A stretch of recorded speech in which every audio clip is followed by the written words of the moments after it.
Sir inferiority complex जो होता है बेसिकली कंपैरिजन की वजह से होता है, ऐसा मुझे लगता है। आप कंपेयर करते हो योरसेल्फ टू अदर पर्सन्स कि look wise comparison, money wise comparison, success wise comparison, तो उस वजह से होता है। जो इन्फीरियरिटी कॉम्प्लेक्स है उसकी जो जड़ है वो कंपैरिजन है। तो हम कंपैरिजन क्यों करते रहते हैं सुबह से रात तक? बेसिकली सर हैप्पीनेस की वजह से, मतलब हम रीज़न ये ढूंढते हैं कि सामने वाले बंदे के पास ये चीज़ है because of this. For example girlfriend है because of this what is this? Personality, physique.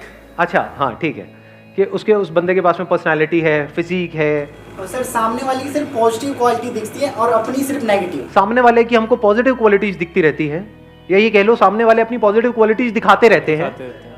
In the age of social media क्या आप अपनी वर्स्ट पिक्चर अपलोड करते हो? No sir. या बेस्ट पिक्चर? ऐसी पिक्चर जिसमें आप पहचान में ही नहीं आओ, मतलब खुद भी देखो तो ओ क्या बंदा है, नहीं हो। तो हम सब अपना बेस्ट दिखाने की कोशिश कर रहे हैं, जो there is a strong possibility सच नहीं है, क्योंकि सबके अंदर स्ट्रेंथ्स भी है, वीकनेसेस भी हैं। अपनी वीकनेसेस को छुपाने की कोशिश कर रहे हैं। तो इस कंपैरिजन के कीड़े से कैसे बचे? हाँ, उनको दे दो पीछे mike. Sir I believe it's because of lack of self confidence. हम अपने आप में कॉन्फिडेंस नहीं रखते, हमें और लोग ज्यादा अच्छे लगते हैं। बट अगर इसको आप ध्यान से समझोगे तो जो भी कंपैरिजन हमारे होते हैं उसके पीछे कोई ना कोई रीजन होता है, and there is a strong possibility उसके पीछे कोई ना कोई रियलिटी होती है। बिना रियलिटी के कंपैरिजन अगर होता है तो हमें बुरा भी नहीं लगता है। मतलब आप मान लो मोटे नहीं हो और आपको कोई मोटा मोटा बोले, बुरा लगेगा क्या? बट मोटे हो तभी तो मोटा बोल रहा है, तभी तो बुरा लग रहा है। सही कह रहा हूँ गलत कह रहा हूँ? Yes sir. तो ध्यान से समझना, ये जो कंपैरिजंस होते हैं, अगर घर वाले कंपेयर कर रहे हैं कि देख वो तो टॉप कर रही है तेरी बहन या भाई, और तू है बिल्कुल ही गया गुजरा है, तो आप एक्चुअल में गए गुजरे हो, तभी तो कंपैरिजन हो रहा है। अगर आप भी टॉप कर रहे होते तो कहां कंपैरिजन होता? तो there is a reality behind comparison, इसलिए हमको बुरा लग रहा है, क्योंकि वो रियल है, वो सच है, तभी बुरा लग रहा है। झूठ होता तो बुरा नहीं लग रहा होता। सर रियलिटी में भी तो कुछ ऐसी चीजें होती हैं जो रियलिटी होती है, लेकिन सिर्फ लोग हमें वही दिखाते हैं जिससे हम जेलस फील करते हैं। एग्जैक्टली, नीचे दिखा। वेरी गुड पॉइंट है ना। अभी देखना, ध्यान से समझना इन्होंने क्या बोला है। अब कंपैरिजन की भी दो जड़ें निकल करके आई। अभी तक मैं एक देख रहा था, लेकिन एक नहीं है, दो है। एक है रियलिटी, एक है वर्चुअल रियलिटी। वर्चुअल रियलिटी मतलब जो एक्चुअल में रियल नहीं है, रियल लग रहा है, रियलिटी नहीं है वो, but virtual real. And we are all surrounded by virtual reality. चारों तरफ क्या है सोशल मीडिया पे? रियलिटी है, वर्चुअल रियलिटी, वर्चुअल रियलिटी। लेकिन हमारे घर में जो कंपैरिजन हो रहा है वो क्या है? वो वर्चुअल है या रियलिटी है? रियलिटी पे बेस्ड है। देख रहे हो दोनों में फर्क? उसमें क्या है अगर सोशल मीडिया में ध्यान से समझा जाए? लुक्स है, एक परफेक्ट फिगर है, एक परफेक्ट फिजिक है। क्या वो सच है? क्या बॉडी कभी भी परफेक्ट होती है? क्या बॉडी एक्चुअल में परफेक्ट है, ये बात आपको पता है, या परफेक्ट दिख रही है? दोनों में फर्क समझ आया? जरूरी नहीं है ना जिसकी बॉडी बाहर से परफेक्ट दिख रही है अंदर से उसकी बॉडी परफेक्ट है। एक अच्छी लाइफ जीने के लिए क्या ज्यादा इंपॉर्टेंट है, अंदर से परफेक्ट फील करना या बाहर से अपने आप को परफेक्ट फील दिखाना?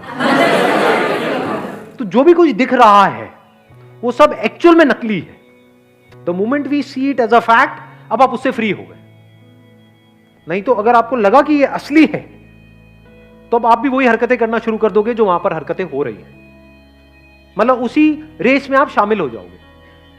कौन सी रेस है ये? वर्चुअल रियलिटी की दुनिया। उसमें भाग रहे हो, कुछ आ भी गया हाथ में तो वो भी वर्चुअली होने वाला है, रियल कुछ नहीं है जी वहां पर। अगर फेसबुक पे आपके मान लो 2000 फ्रेंड्स हो भी गए, किसी और के हैं, और उसको आप उस नंबर को बीट करने की कोशिश कर रहे हो, 2000 की जगह 2500 भी हो गए, उससे क्या मिलने वाला है? व्हाटएवर यू विल गेट, यानी क्या मिलता है वहां पे? लाइक्स मिलते हैं। लाइक्स की एक्चुअल में रियलिटी क्या है? कुछ नहीं है, सब वर्चुअल है। जो लाइक कर रहे हैं क्या वो एक्चुअल में लाइक कर रहे हैं उसको, या इसलिए कर रहे हैं क्योंकि अगर मैंने नहीं किया तो वो नहीं करेगा? तो ये क्या है? ये ऐसा नहीं है तू मुझे खुजा मैं तुझे खुजाऊंगा।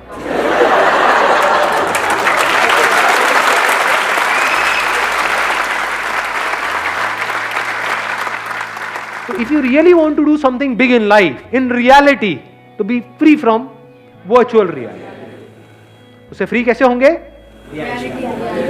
उस वर्चुअल रियलिटी की आपने रियलिटी देख ली, नकली है, सब नकली है, सब झूठ है, सब बकवास है। तो सच क्या है? वहां पर आ जाओ। अब हम दूसरे एस्पेक्ट पे आ गए कंपैरिजन के। कहां पर आ गए? रियलिटी में आ गए। Comparison based upon reality.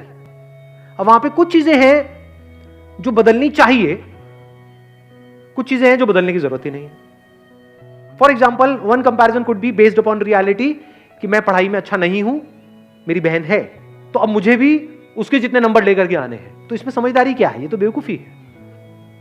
Do you just want to do what is expected from you और you want to do the right thing? What is right thing? Now you need to look at yourself closely. हो सकता है आप एक artist बनने के लिए पैदा हुए हो, किताबी कीड़े बनने के लिए पैदा ही नहीं हुए हो। तो क्या करना है वहां पे? अपनी बहन से कॉम्पीट करना है, क्योंकि कंपैरिजन के साथ क्या आता है? कंपटीशन। अब अगर आप कॉम्पीट कर रहे हो किसी ऐसी जगह पे जो आपकी स्ट्रेंथ है, तब तो कोई दिक्कत नहीं है।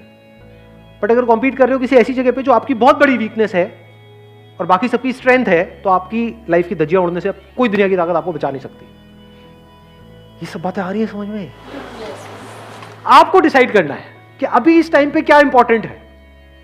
फॉर एग्जाम्पल, अभी जो आपकी एज है, आपके लिए सबसे इंपॉर्टेंट है कि मेरे को जल्दी से जल्दी अपने करियर में कुछ करना है। तो क्या ये करने के लिए मुझे अंदर से हेल्थ वाइज अच्छा होना जरूरी है या नहीं है? इसलिए मुझे हेल्दी होना है। क्लियर हो गया? माइंड क्लियर हुआ? आंसर मिल गया सारा?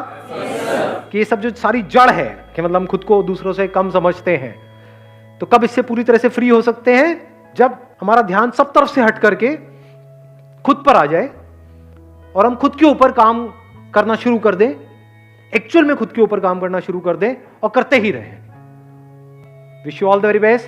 Thank you so much for coming.